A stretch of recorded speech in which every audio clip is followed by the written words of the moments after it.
మీతో సహవాసం చేయడానికి, మీతో మేము సమయం గడపడానికి మాకు ఇచ్చినటువంటి మంచి తరుణం కొరకు మీకు స్తోత్రాలు, వందనాలు చెల్లించుకుంటున్నాం నాయన. దేవా మా తండ్రి, మీ ఆత్మాభిషేకంతో మమ్మల్ని నింపమని ప్రార్థన చేస్తున్నాం. దేవా మీ ముఖ దర్శనాన్ని మేము చేసుకుంటూ ఉండగా, దేవా మరి తండ్రి ప్రభువా, మీలో ఉండేటువంటి గొప్ప శక్తి, దైవికమైనటువంటి లక్షణాలు దేవా ప్రభువా మరి తండ్రి నాయన మాలోనికి దేవా రావడానికి సహాయం చేయమని ప్రార్థన చేస్తున్నాం. మీకు స్తోత్రాలు. మమ్మల్ని మేము తగ్గించుకుంటూ విధేయత కలిగినటువంటి మనసుతో దేవా ప్రభా మీ వైపు చూస్తున్నాం. మీ శక్తి బలంతో మమ్మల్ని నింపమని ప్రార్థన చేస్తున్నాం. మీకు స్తోత్రాలు, వందనాలు ఆయన. పాడుకునే పాటను మా కొరకు దీవించండి. మా స్తుతుల మీద మీరు ఆశీనులై ఉండమని ప్రార్థన చేస్తున్నాం. మీకు స్తోత్రాలు. స్తుతితో మిమ్మల్ని ఎదుర్కోవడానికి దేవా మీరు మాకు సహాయం చేస్తున్న విధానం అంతటి కొరకు స్తోత్రాలు. ఈ సమయాన్ని మా కొరకు దీవించండి, ఆశీర్వదించమని ప్రార్థన చేస్తున్నాం. మీకు స్తోత్రాలు ఆయన. దేవా అలాగ మరి తండ్రి 91వ కీర్తన దేవా మరి తండ్రి నాయన హయా కీర్తనలో ఉండేటువంటి వాక్కులు, వాగ్దానాలు ఇన్ని మాసాలుగా మీరు మా పక్షంగా నెరవేర్చిన విధానం అంతటి కొరకు స్తోత్రాలు. అలాగూ దేవా మీ వాక్యాన్ని వినే సమయం అంతటిని మా కొరకు దీవించమని ప్రార్థన చేస్తున్నాం. దేవా మీ పక్షంగా నిలబడబోయేటువంటి దైవజనుల్ని మీ ఆత్మాభిషేకంతో మరొకసారి నింపి దేవా మీ వాక్యం ద్వారా, దేవా మీ దైవజనుల ద్వారా మీరు మాతో మాట్లాడమని ప్రార్థన చేస్తున్నాం. మీకు స్తోత్రాలు. మీరు మాట్లాడే దేవుడు ఏంటున్నందుకు మీకు వందనాలు ఆయన. దేవా అనేక విషయాల్లో అనేక విధాలుగా దేవా మీ వాక్యంలో నుంచి దేవా మీ దైవజనుల ద్వారా మీరు మాతో మాట్లాడుతూ వచ్చినటువంటి దినాలు, మాసాలు అన్నిటి కొరకు స్తోత్రాలు. దేవా మరి తండ్రి మీ వాక్కు మాకు ఎంతో అవసరమైనది. దేవా మరి తండ్రి మీ వాక్యం ద్వారా మేము సరిచేయబడ్డానికి సహాయం చేయండి. దేవా మరి తండ్రి నాయన ఇంకను ప్రభువా అయా సరిదిద్దబడ్డానికి మాకు సహాయం చేయమని ప్రార్థన చేస్తున్నాం. తద్వారా దైవికమైనటువంటి గొప్ప లక్షణాలు దేవా మేము పొందుకోవడానికి, దేవా మరి తండ్రి స్వతంత్రించుకోవడానికి, తద్వారా మీ స్వారూప్యంలోనికి మేము మార్చబడ్డానికి, తద్వారా మా కుటుంబాల్లో గొప్ప సంతోషం, సమాధానం మేము పొందుకోవడానికి మాకు సహాయం చేయమని ప్రార్థన చేస్తున్నాం. దేవా మీరే కృప చూపించండి, సహాయం చేయండి. వారి వారి కుటుంబాల్లో చేరి దేవా ప్రార్థనలు ఏకీపిస్తుండగా మీ సన్నిధి వారికి తోడుగా ఉంచమని ప్రార్థన చేస్తున్నాను ఆయన. సమస్త విషయాల్లో సహాయం చేయమని దేవా ముందున్న సమయం అంతటిని మీకే అప్పచెప్తూ దేవా మరి తండ్రి నాయన యేసుక్రీస్తు వారి అతి పరిశుద్ధమైన నామములో స్తుతించి ప్రార్థన చేసి అడిగి వేడుకుంటున్నాం పరలోకపు తండ్రి. Amen, amen. సమయంలో ఒక పాట పాడి దేవుని నామాన్ని మహింపడదాం. షారోన్ ఆత్మీయ గీతాల్లో నుంచి 145వ పాట పాడుకుందాం. మన వారికి తెలిసిన పాట 145వ పాట. ఓ యేసుని ప్రేమ ఎంతో మహనీయము, ఆకాశ తారా పర్వత సముద్ర ములకన్న గోపాది. ఆకాశ తారా పర్వత సముద్ర ములకన్న గోపాది. ఓ యేసుని ప్రేమ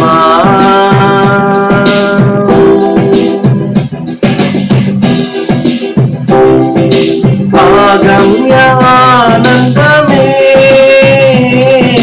హృదయము నిండెను. ప్రభుని కార్యములు గంభీరమైనవి.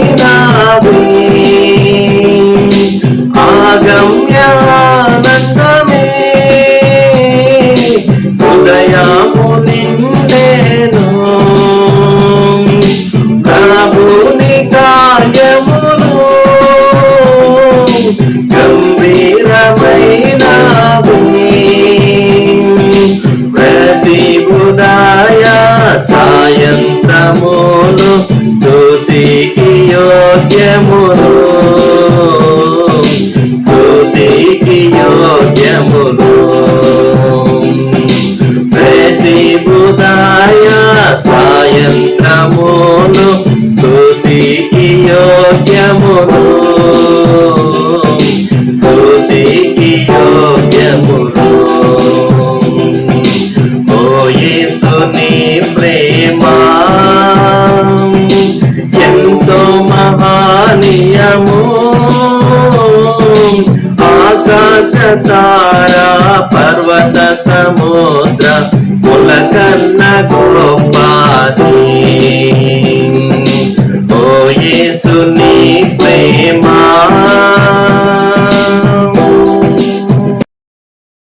యథా ప్రకారంగా 91వ కీర్తన చదువుకున్నాం ప్రియులారా. మహోన్నతిని చాటున నివసించువాడే సర్వశక్తి నీడను విశ్రమించువాడు.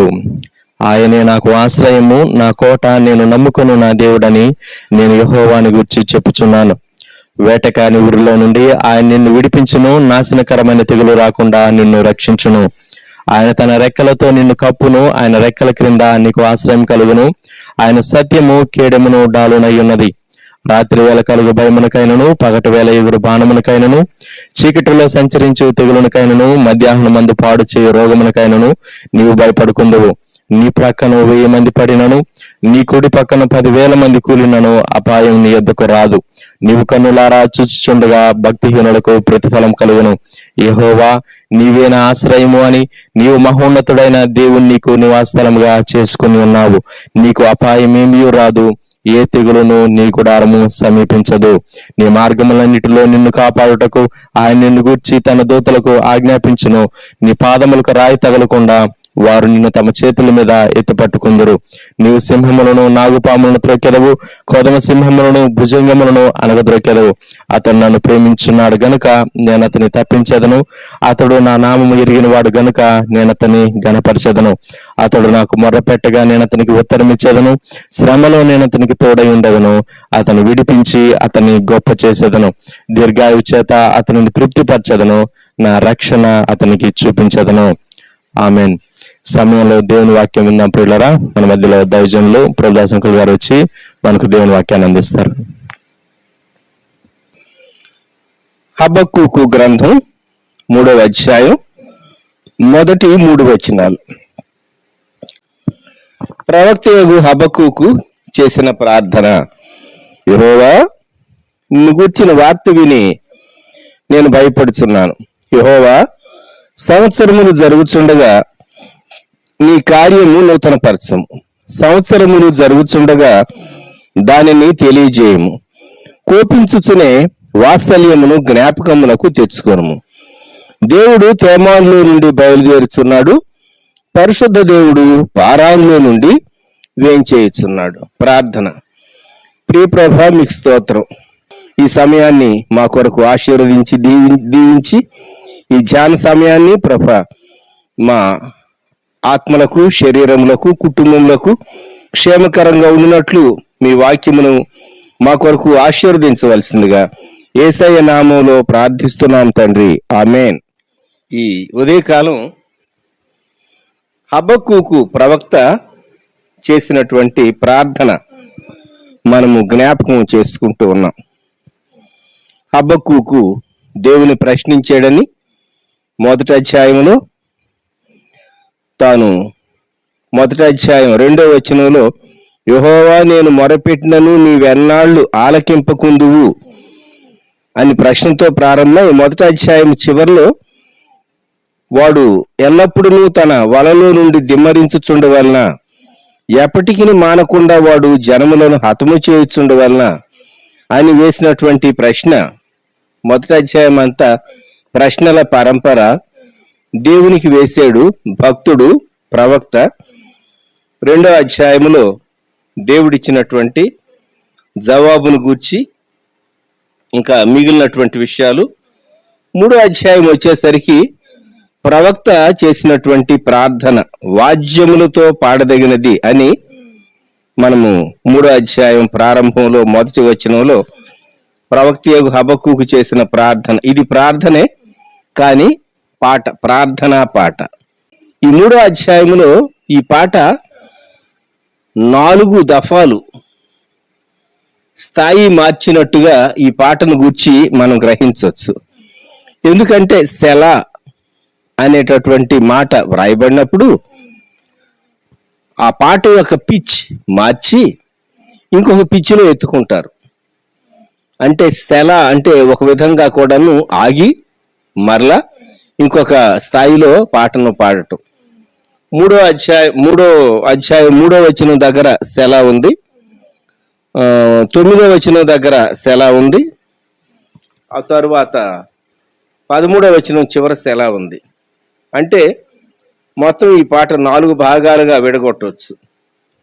మొదటి భాగం మొదటి 3 వచనాలు, ఆ తర్వాత 4వ వచనం నుండి 9వ వచనం వరకు 2వ భాగం, 10వ వచనం నుండి 13వ వచనం వరకు 3వ భాగం, 14 నుండి చివరి వరకు 19 వరకు 4వ భాగం అని మనము జ్ఞాపకం చేసుకోవాలి.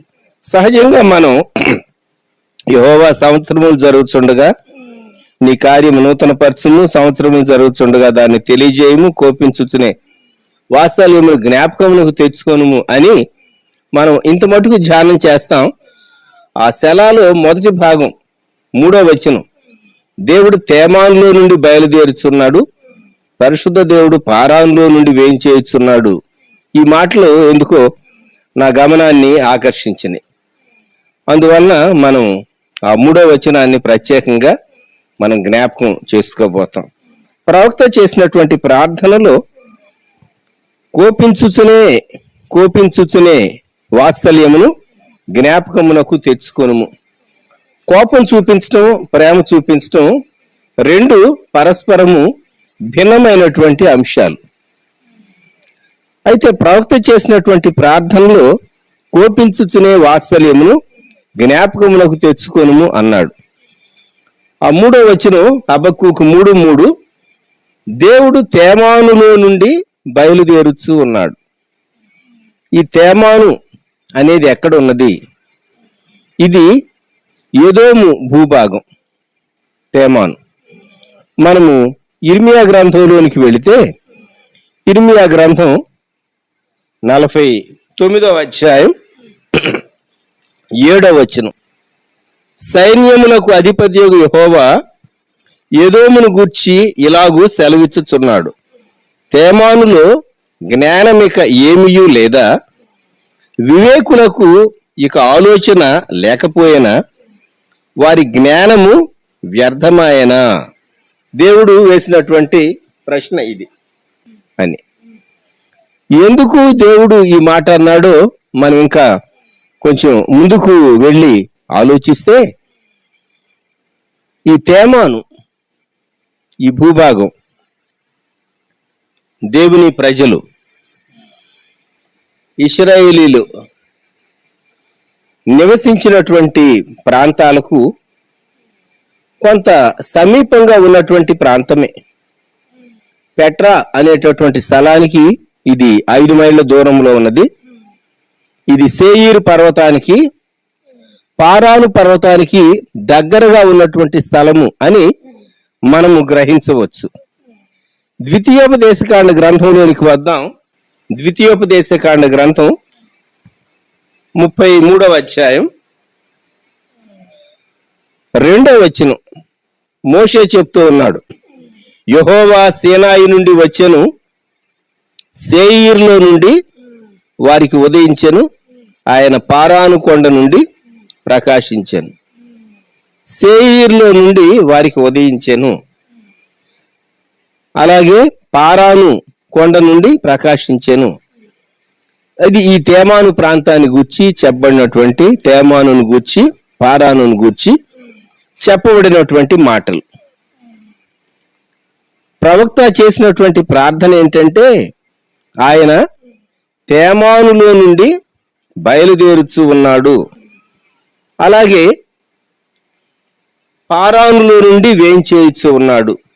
అది ఈ ఉదయకాలం మనం జ్ఞాపకం చేసుకునేటటువంటి మాట. ఈ తేమానులో ఉన్నటువంటి వారికి దేవుని ధర్మశాస్త్రాన్ని గూర్చినటువంటి గ్రహింపు ఉన్నది. ఇది మనం గుర్తుంచుకోవాల్సింది. ధర్మశాస్త్రాన్ని గూర్చినటువంటి గ్రహింపు ఎందును బట్టి? ఇశ్రాయేలీయులను బట్టి వీరికి ఆ గ్రహింపు, ఆ జ్ఞానం వారికి వచ్చింది. ధర్మశాస్త్రం ఏంటో తనకు తెలుసు, తనకు తెలుసు. ఇంకా చెప్పాలంటే యోబు గ్రంథంలోనికి వచ్చినప్పుడు మనము యోబు గ్రంథం 4వ అధ్యాయం 1వ వచనం, దానికి తేమానీయుడైన ఎలీఫజు ఇలాగూ ప్రత్యుత్తరం ఇచ్చాను. ఎలీఫజు యోబు యొక్క 3 స్నేహితుల్లో ఒకరు. 2వ అధ్యాయం 11వ వచనం, తేమానీయుడైన ఎలీఫజు, షూహీయుడైన బిల్దదు, నయమాతీయుడైన జోఫరు అను యోబు 3 స్నేహితులు. ఇతడు తేమానీయుడు ఎలీఫజ్. ఎలీఫజ్ చాలా విషయాలు మాట్లాడాడు. ఎలాగూ ఇంత జ్ఞానం వచ్చింది అని అంటే, ఇశ్రాయేలీలు ఆ ప్రాంతాల్లో నివసించినటువంటి కాలంలో ఎదోమీయులకు, ఏశావు వంశస్థులకు, తేమాను నివాసులకు, ఆ తరువాతి తరాల్లో ఆ కాలాల్లో ఉన్నటువంటి వారికి దేవుని వాక్యాన్ని గూర్చిన, ధర్మశాస్త్రాన్ని గూర్చినటువంటి గ్రహింపు వారికి కొంత మటుకు వచ్చింది. కంప్లీట్గా కాకుండా కొన్ని విషయాలు వారు గ్రహించగలిగారు. కొంత జ్ఞానం వారికి వచ్చింది, నాలెడ్జ్ వారికి వచ్చింది. మాకు కూడా తెలుసు. ఒకవేళ ఈ దినాల్లో లోకస్తులు అంటూ ఉండొచ్చు, ఏంటి మీ యేసుప్రభు వస్తాడటనా, త్వరగా రెండోసారి వస్తాడటనా, యేసుప్రభు వస్తాడటనా, అందుకేనా ఇవి జరుగుతున్నాయి, మాకు కూడా మా కాలజ్ఞానులు చెప్పినటువంటివి నెరవేరుతున్నాయి అని కొందరు మీతో అంటూ ఉండవచ్చు. సుమా, గ్రహింపు, జ్ఞానం ఏమి సంభవిస్తుంది, లేకుంటే వాక్యం ఏం చెప్తుంది, ధర్మశాస్త్రం ఏం చెప్తుంది, ఏది మంచిది, ఏది శ్రేష్టమైంది అనేటటువంటి విషయాలను గుర్చినటువంటి జ్ఞానం. ఓబద్యా గ్రంథంలోనికి వస్తే, ఓబద్యా ఎదోమీయుల పైన ఒక నేరం మోపాడు. ఏమని అన్నాడంటే, ఈ ఏశావు వంశస్థులు ఎదోమీయులను గూర్చి తాను మాట్లాడుతూ అక్కడ 3వ వచనం, అత్యున్నతమైన పర్వతముల మీద ఆసీనుడివై ఉండి కొండ సందులలో నివసించువాడా, నన్ను క్రిందికి పడద్రోయగలవాడెవడని అనుకునివాడా, నీ హృదయపు గర్వము చేత నీవు మోసపోతివి. ఈ ఎదోమీయుల యొక్క పాపం, వారికి గ్రహింపు, జ్ఞానము లేక విషయ పరిజ్ఞానం వారు కలిగి ఉన్నారు, కానీ వారు గర్వించారు. బహుశా వారి నివాసాన్ని బట్టి, అత్యున్నతమైన పర్వతముల మీద ఆసీనుడివై ఉండి కొండ సందులలో నివసించువాడా. హైదరాబాద్ మహానగరంలో బంజారా హిల్స్ చాలా పేరెనిక కలిగినటువంటి ప్రాంతం. ఎవరైనా మీతో మేము బంజారా హిల్స్లో ఉంటూ ఉన్నాం, లేక పలాని జూబ్లీ హిల్స్లో ఉంటూ ఉన్నాం, లేకుంటే పలాని హిల్స్లో ఉంటూ ఉన్నాం అని ఎవరైనా మీతో చెప్పారంటే అది ఎత్తైనటువంటి స్థలమని ఒకటి, అది కొంత ఘనత వహించినటువంటి వారు నివసించేటటువంటి ప్రాంతాలని మనం గ్రహించవలసి వస్తుంది. ఇక్కడ మొదటి వచనంలో ఓబద్యా గ్రంథం, ఎదోము మీద యుద్ధము చేయుదము లేండని జనులను రేపుటకై దూత పంపబడి ఉన్నాడు. ఎదోమీయులు అనుకుంటూ ఉన్నారు, మాకేంటి, మా నివాసాలు క్షేమకరం, దే ఆర్ సేఫ్ ప్లేసెస్, నన్ను ఎవరు క్రిందికి పడద్రోయలేరు అని అనుకున్నారు. ఒకవేళ వ్యక్తి తన క్షేమకాలంలో I'm okay, I'm fine, I'm safe, ఇంకా నాకు ఏమి సంభవించదు, ఇక నేను డెవలప్ అవటం ఇంకా ఇంకా ఇంకా ఉన్నతంగా ఎదగటమే అని అనుకుంటూ ఉన్నాడా? నన్ను క్రిందికి పడద్రోయగలవాడెవడని అనుకునివాడా, నీ హృదయపు గర్వము చేత నీవు మోసపోతి. మానవుడు దేవునిపై ఆధారపడకుండా తనపైన ఆధారపడటం నేర్చుకున్నప్పుడు, తన హృదయంలో గర్వం తలెత్తినప్పుడు జరిగేటటువంటి సంభవాలు ఇవి. జ్ఞాపకం పెట్టుకుందాం. మనం ఇక్కడ సంభవించినటువంటి పరిస్థితి, తేమాను లేక ఎదోమీయుల ప్రాంతం, ఎదోమీయుల యొక్క పాపం, తేమానులో నుండి దేవుడు బయలుదేరుతూ ఉన్నాడు అని ప్రవక్త ఎందుకు వ్రాయవలసి వచ్చింది? గర్విష్ఠులను ఆయన అణగద్రొక్కుతూ ఉన్నాడు. దేవుడు తేమానులో నుండి బయలుదేరుచూ ఉన్నాడు. ఇంకొక మాట, పరిశుద్ధ దేవుడు పారానులో నుండి వేంచేయుచున్నాడు. పారాను గూర్చి దేవుని గ్రంథంలో మనము ఈ ఉదయకాలం జ్ఞాపకం చేసుకుందాం. పారాను అనేటటువంటి పేరుకు మహిమ పరచుట లేక సౌందర్యముగా ఉండునట్లు తీర్చిదిద్దుట లేక ఘనపరచుట అనేటటువంటి అర్థాలు ఉన్నాయి. గ్లోరిఫై, బ్యూటిఫై, ఎడోన్ అనేటటువంటి అర్థాలు ఉన్నాయి.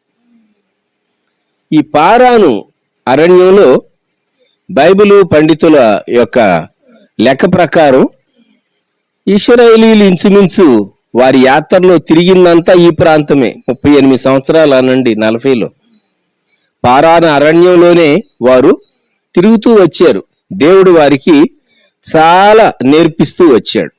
పారాను అరణ్యంలో వారికి ధర్మశాస్త్రం అనుగ్రహించబడినటువంటి ప్రాంతాలు అవి. దేవుడు అనేక విషయాలు వారికి నేర్పిస్తూ వచ్చాడు. ధర్మశాస్త్రము, నిబంధనలు వారు నేర్చుకుంటూ వచ్చారు. నిబంధన, లా, ప్రోటోకాల్ చాలా ప్రాముఖ్యమైంది. ఇక్కడ పారాను అరణ్యంలోనే దేవుడు తన ప్రజలకు ఈ ధర్మశాస్త్రాన్ని గూర్చినటువంటి సూచనలన్నీ ఇస్తూ వచ్చాడు. ఆ సీనాయి కొండ ఆ దగ్గరలో ఆ ప్రాంతాల్లో ఉన్నదే పారాను. పారాను గూర్చి ఇంకొక మాట ఆదికాండ గ్రంథం 21వ అధ్యాయం 21వ వచనంలో ఒక ఆయన పెళ్లి అయింది పారాన్లో ఉన్నప్పుడు.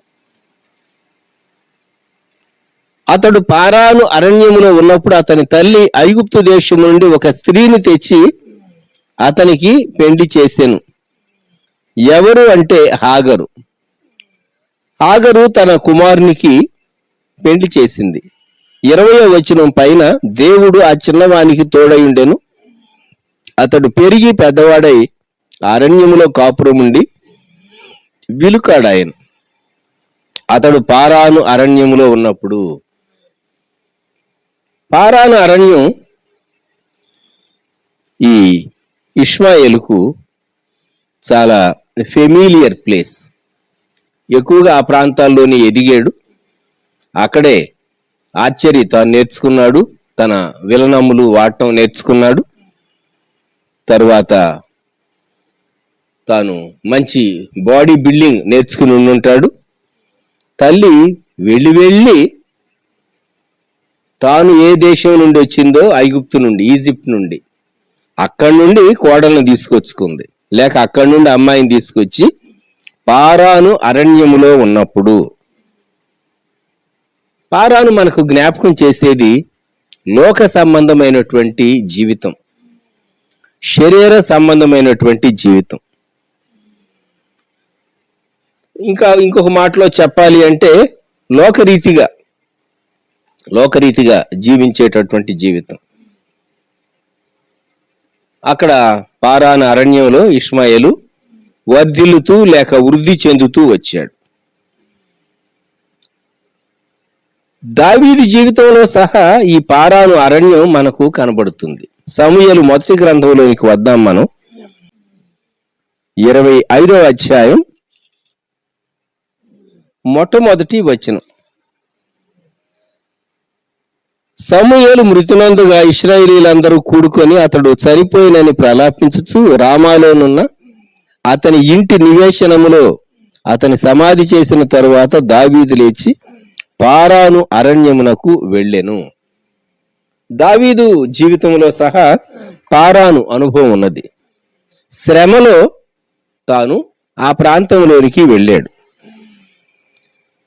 దాగేటటువంటి స్థలం, శత్రువు తనను వెంటాడే తరిమేటటువంటి సౌలు చేతికి చిక్కకుండా తన ప్రాణాన్ని కాపాడుకోవటానికి తాను ఈ పారానుకు వెళ్ళాడు.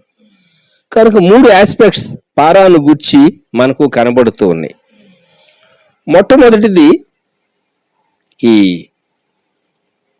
ఇష్మాయేలు విషయంలోనేమో లోకరీతిగా శరీరరీతిగా జీవించినటువంటి ఇష్మాయేలు తాను వర్ధిల్లటానికి తాను ఎంచుకున్నటువంటి స్థలము, కుటుంబీకుడై విస్తరించినటువంటి స్థలము పారాను. అది లోకస్తులకు.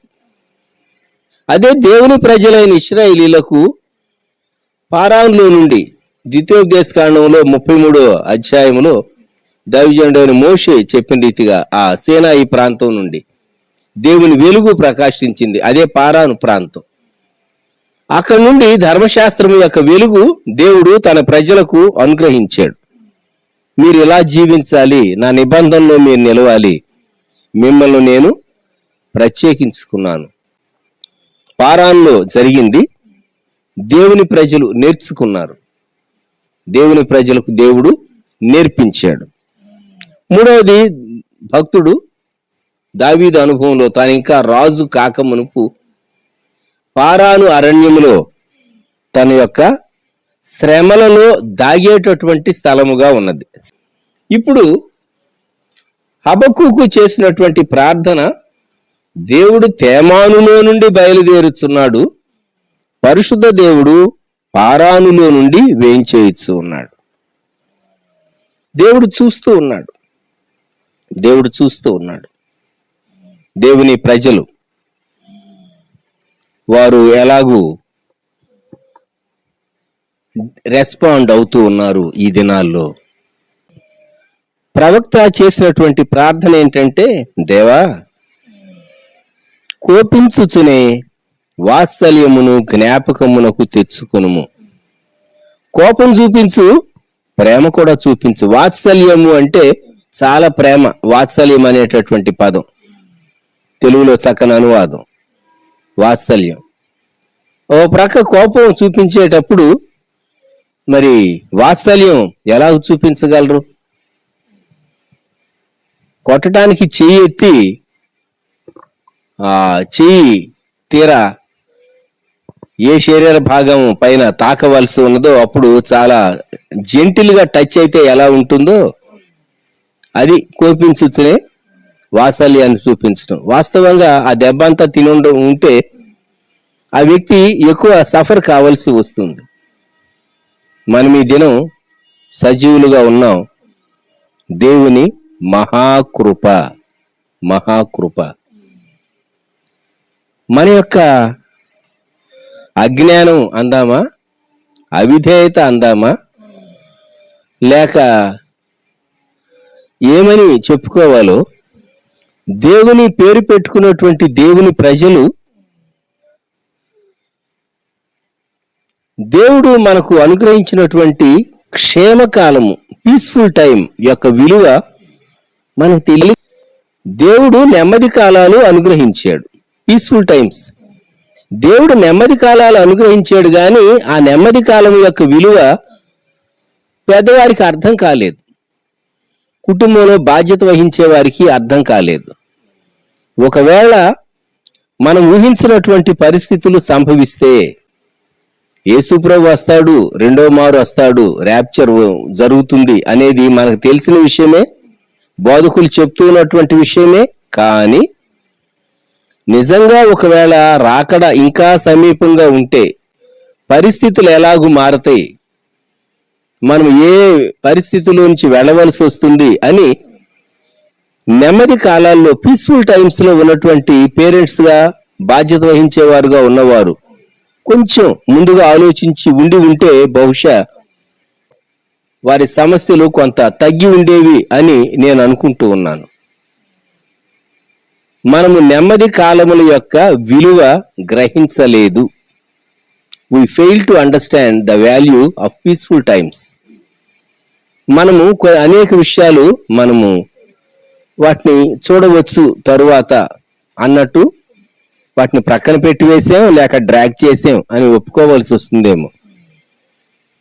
తర్వాత రెండవది, దేవుడు మనకు అనుగ్రహించినటువంటి క్షేమకాలంలో, నెమ్మది కాలంలో రక్షణ సువార్తను, రాకడ సువార్తను మనం కన్వే చేయటంలో మనము చేయవలసినంతగా చేసామా అనేది ఒక ప్రశ్న. వినేటటువంటి ప్రతివారం మనము ఈ ప్రశ్న వేసుకోవాలి. నేను ఎంతమందికి నా సాక్ష్యాన్ని చెప్పాను? నేను ఎంతమందిని సాక్ష్యం చెప్పడం మాత్రమే కాదు, రాకడ కొరకు మీరు సిద్ధపడవలసి ఉంటుంది, ప్రభు రాకడ కొరకు అని ఎంతమందికి హెచ్చరిక చేశాను? కొందరు సాక్ష్యం మాత్రం చెప్పుండొచ్చు, రాకడ గురించి హెచ్చరిక చేసి ఉండకపోవచ్చు, కొందరు సాక్ష్యం కూడా చెప్పి ఉండకపోవచ్చు. కొందరు ఏమనుకుంటారంటే, మమ్మల్ని చూస్తూ ఉన్నారు కదా, మేము ఇంకా ప్రత్యేకంగా నోరు తెరిచి మా సాక్ష్యం చెప్పాలా? మిమ్మల్ని లోకం లేక బంధువులు, స్నేహితులు, తెలిసిన వారు, చుట్టుపక్కల వారు, మీరు పనిచేసే ఆఫీసుల్లో ఉన్నటువంటి వారు, మీ పొరుగున ఉన్నటువంటి వారు చూస్తూ ఉన్నారు అనేది ఒక విషయమే. గాని వారు మిమ్మల్ని చూచి స్టడీ చేసి మీరు చెప్పకుండానే మీ నుండి గ్రహించేటంత సమయం మనుషులకు లేదు. అందుకే మనం చెప్పాలి, మాట్లాడాలి. మనం చెప్పిన తర్వాత చెప్పినటువంటి మనము అలాగూ దేవునికి లోబడి జీవిస్తూ ఉన్నామో లేదో లోకం అప్పుడు కంపేర్ చేసి మనల్ని స్టడీ చేయటం ప్రారంభిస్తారు. అందుకే మన జీవితం మనం చెప్పే మాటలకు అనుగుణంగా ఉండాలి. మనము ఖచ్చితంగా రక్షణ సువార్త చెప్పాలి. రాకడ వర్తమానం కూడా మనం చెప్పాలి. యేసుక్రీస్తు ప్రభు త్వరగా రాబోతూ ఉన్నాడు. ఇప్పుడు బైబిల్ విషయాలు తెలిసినటువంటి వారు చాలా మంది ఈ దినాల్లో ఇజ్రాయెల్కి ఏం సంభవిస్తుంది, దేవాలయం నిర్మాణాన్ని గురించి ఏం సంభవిస్తుంది, 7 ఏండ్ల శ్రమ, రాకడ తర్వాత 7 ఏండ్ల శ్రమ ఉంటుంది. కాబట్టి రాకడ ఎంత సమీపంలో ఉన్నది, ఇజ్రాయెల్కి ఏం సంభవిస్తుందో అనే దానిపైన ఇజ్రాయెల్ దేవుని యొక్క గడియారం. లోకమంతా ఇజ్రాయెల్ వైపు చూస్తూ ఉన్నారు, వారికి జరిగేటటువంటి సంభవాలను బట్టి. రాకడకు మనము మునుపటి కంటే మరి ఎక్కువ సమీపములో ఉన్నాము. రాకడ అలాగుంచండి, మానవుని యొక్క పోకడను గురించి మనం మాట్లాడుకుందాం. మనం ఎరిగినటువంటి ఎంతో మంది వారు ఈ లోకాన్ని దాటి వెళ్ళిపోతూ ఉన్నారు. యేసు ప్రభు రాకడను గురించి ఒకవైపు, మానవుని యొక్క నిష్క్రమణం, ఈ లోకాన్ని విడిచిపెట్టడం,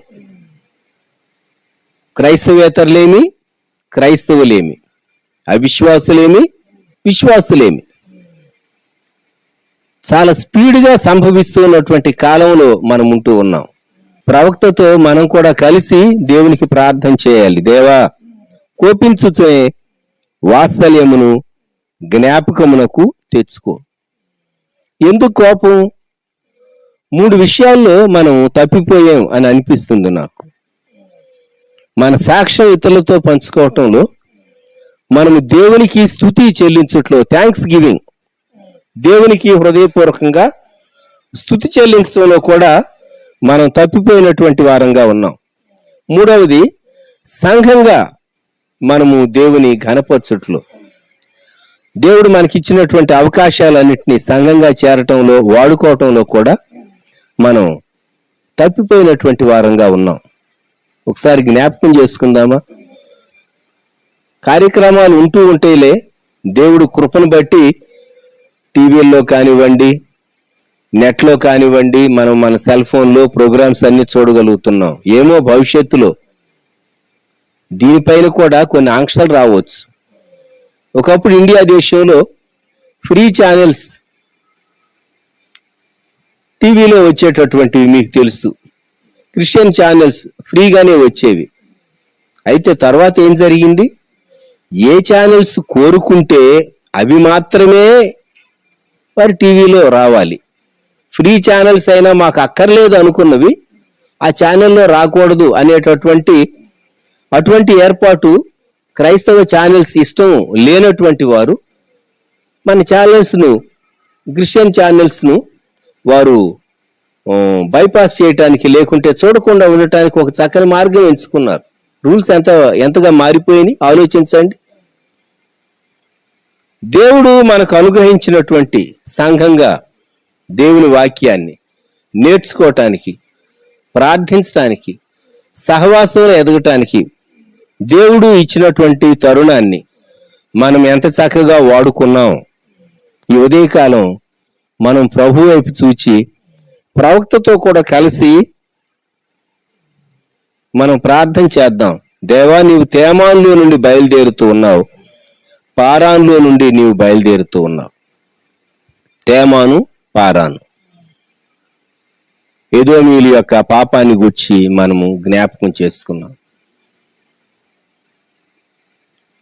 ఈ ప్రాతకాల సమయంలో దేవుడు మనకు అనుగ్రహించినటువంటి క్షేమకాలం అంతటిని, గతాన్ని జ్ఞాపకం చేసుకుని చాలినంతగా దేవునికి స్తుతి చెల్లిద్దామా? దేవుని సన్నిధానంలో మనము పశ్చాత్తాపడదామా? కోపించుచునే వాత్సల్యమును జ్ఞాపకమునకు తెచ్చుకొనుము అని భక్తుడు అంటూ ఉన్నాడు. ప్రభువ నీ కార్యమును నూతన పరచుము మాలో అని ఒక చక్కని పాట ఉన్నది. ఆ పాటలో పాపము చేసి నీదు కోపము రేపితిమయ్యా అని ఒక వచనం ఆ పాటలో ఉంటూ ఉన్నది.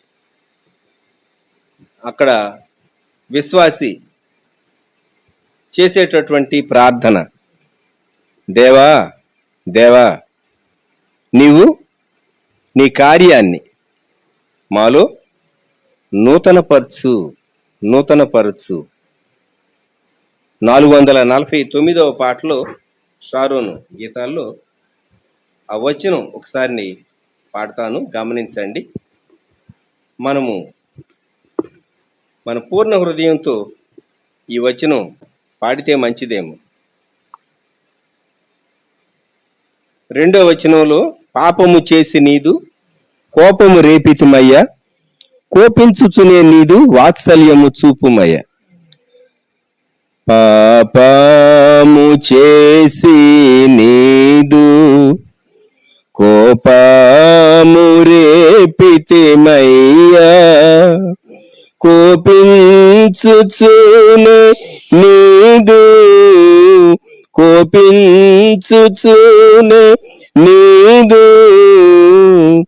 వాత్సల్యము చూపుమయా.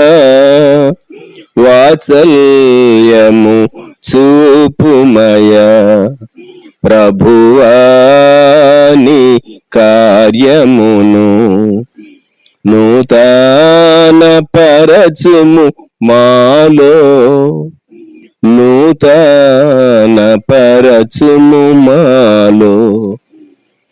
ఈ ప్రాతకాలంలో మనము ప్రభు వైపు చూచి, ప్రభువా నీవు తేమానులో నుండి పారానులో నుండి బయలుదేరేటటువంటి దేవుడు, నీవు వాత్సల్యాన్ని జ్ఞాపకం చేసుకో, నీ వాత్సల్యాన్ని మా మీద చూపించు. మేము తగిన వారం కాదు, నీవు మా మీద కోపపడటానికి అది న్యాయమే, మేము దానికి తగిన వారు. నీ ఉగ్రతను మేము వాస్తవంగా భరించవలసిన వారు. తలలు వంచుదాం, ప్రార్థన. ప్రేమగల మా ప్రభువా, పరిశుద్ధ తండ్రి, గొప్ప రక్షక మా దేవ, మీకు వందనములు, స్తుతులు, స్తోత్రములు. ఈ ప్రాతకాల సమయంలో ప్రియ ప్రవక్త హబక్కుకు చేసినటువంటి ప్రార్థనను మేము జ్ఞాపకం చేసుకుంటూ ఉన్నాం. ప్రియ దయతో మమ్మను క్షమించండి. మీరు అనుగ్రహించినటువంటి నెమ్మది కాలము, క్షేమకాలము యొక్క విలువ మేము గ్రహించలేదు. మా సమయాన్ని, అవకాశాలను మేము వృధా చేసుకున్నాం. మేము కుటుంబం కొరకు నెరవేర్చవలసినటువంటి బాధ్యతలు, అలాగే సాటి మానవుల పట్ల మా బాధ్యతలు, వారికి సువార్త చెప్పటం, అలాగే వారికి రాకడ వార్తను వినిపించటం, అలాగే ఇంకా మేము చేయాలనుకున్నటువంటి కొన్ని మంచి కార్యాలు చేయలేకపోయాం. దేవా మమ్ములను క్షమించండి. సమయం యొక్క విలువ మాకు అర్థం కాలేదు, అవకాశం యొక్క విలువ మాకు అర్థం కాలేదు.